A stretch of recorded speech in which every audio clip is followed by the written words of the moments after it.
السلام عليكم ورحمة الله تعالى وبركاته. كديرين البنات؟ لاباس عليكم؟ كنتمنى تكونوا بخير وعلى خير وانتم كتشاهدوا هذا الفيديو هذا ان شاء الله. اليوم مع فيديو جديد غادي نحضر معكم هذا البريوش بحجم عائلي على شكل وردة. كيجي غزال وكيجي خفيف بحال القطن، هائل ولذيذ بزاف هكا الكوتي او لا الفطور، وبمكونات بسيطه ومتواجده في كل بيت، يعني اقتصادي وسهل في التحضير.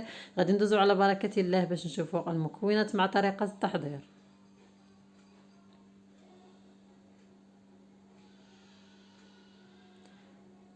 اول حاجه البنات اللي كندير هي غادي ندهن المول ديالي اللي غندير فيه البريوش بالزبده. اللي كنتوفر عندكم الزبده من الاحسن هكا دهنوا المول بالزبده باش كيجيكم البريوش ديالكم محمر. ما كانش غادي دهنوا غير بشويه ديال الزيت وترشوه بالدقيق صافي، وغادي نخليه على جنب. صبقته هو الاول عاد باش غادي ندوز المكونات ديال البريوش ديالي. عندي هنايا 500 غرام ديال الدقيق الابيض النوع الممتاز او الفورس بما يعادل واحد 5 ديال الكيسان من كاس العنبه. عندي حبه واحده ديال البيض. عندي هنايا 3 ديال المعالق ديال السكر سنيده. عندي 5 ديال المعالق ديال الزيت. استعملت هنا زيت الزيتون ماشي الزيت ديال الماكله، غير زيت ديال الطياب هو زيت الزيتون. عندي هنايا ساشي ديال سكر الفاني. بالنسبه للزيت البنات يمكن لكم تستعملوا حتى زيت المائده عادي، الا درتو زيت الزيتون راه كيجي المذاق ديالو زوين. عندي هنايا واحد المعلقه كبيره ديال الخميره الفوريه او خميره الخبز. وعندي هنا كاس ديال الماء الدافي باش غادي نكمل العجن ديال البريوش ديالي. كما لاحظتوا معايا ما كاين لا يوغورت لا حليب لا حتى شي حاجه.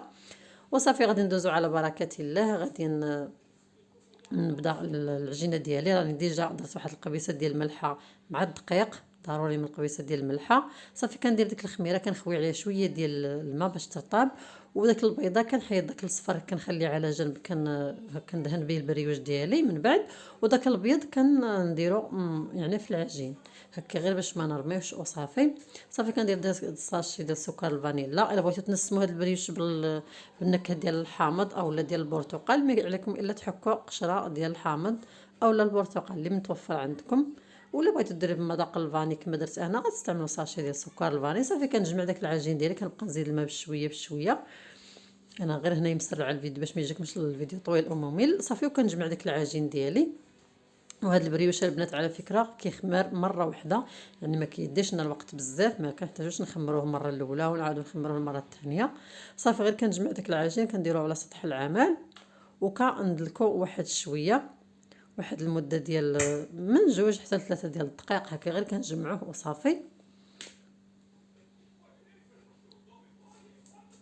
وصافي. وغادي ندوز باش غادي نبدا نشكلو كويرات مباشره، يعني ما كنخليوه لا يخمر لا حتى شي حاجه. انا غادي نشكلو على 12 كويره. الكويرات خاصهم يكونوا شويه صغار.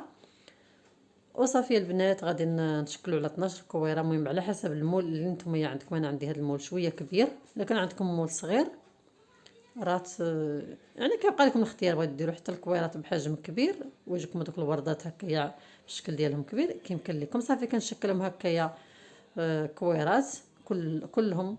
وصافي كنخليهم هكايا على جنب حتى كنكملهم. وكنبدا من الكويره الاولى كنبدا نهزهم ونبدا نسرح هكايا. طرش شويه ديال الدقيق. انا ما استعملت لا دقيق لا حتى شي حاجه. الا ما التصقت لكمش العجينه في سطح العمل يعني من الاحسن ما تستعملوش الدقيق. بدات كتلصق لكم شويه ديروا شويه ديال الدقيق، ما تكثروش غير شويه فقط.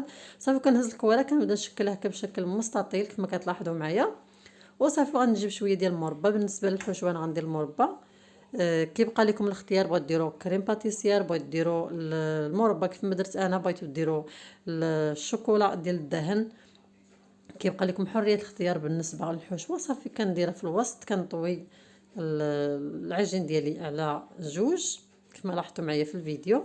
وصافي كنروليه على شكل ورده. المهم انا مسرعه الفيديو، كنتمنى يلحق شي مقطع هكا اللي يكون واضح لكم فيه يعني هكايا الخدمه. يعني ساهله، شي حاجه اللي هي ساهله وسريعه اي مبتدئ يمكن ليه دير هذا البريوش هذا.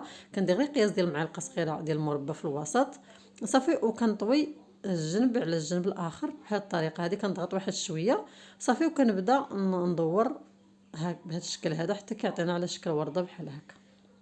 المهم دابا غير كنركب الصوت فوق فوق الفيديو، ما عرفتش كيفاش غنشرح لكم. الفيديو راه شارح نفسه. ممكن نهز الكويره كنسرحها، كنعاود نعطيها شويه ديال العرض وصافي، وكندير ليها الحشوه ديالها يعني المربى. وكيف ما قلت يعني الحشوه ديروا اللي بغيتو وصافي. وكنبدا نلوي بهذه الطريقه هذه او كنلف بهذه الطريقه باش كنحصلوا على شكل ورده. صافي بعد ما كندوز داك الكويرات كلهم كنشكلهم. انا هنا راه بديت كنستفهم في المول. كندير الدور الاول في الجنب وصافي. كنخلي واحد 3 هما اللي كندير في الوسط. غتشوفوا هنا بلا راه كاين شويه ديال ليسباس، ولكن راه ملي كتخمر كيعقبوا يلتصقوا. وملي كديروا هاد الطيب هاد الفريوش هذا كيعاود يزيد يلتصق. دابا انا غادي نغطيه بواحد الفيلم اليمونطير، كنزكيهم هكايا، كندير لهم كنقادوهم هكا في الوسط كما كتلاحظوا معايا. وصافي غادي نغطيهم بواحد الفيلم اليمونطير وغادي ندخلهم انا الفران. كنرجعو عندي بارد اليوم شويه.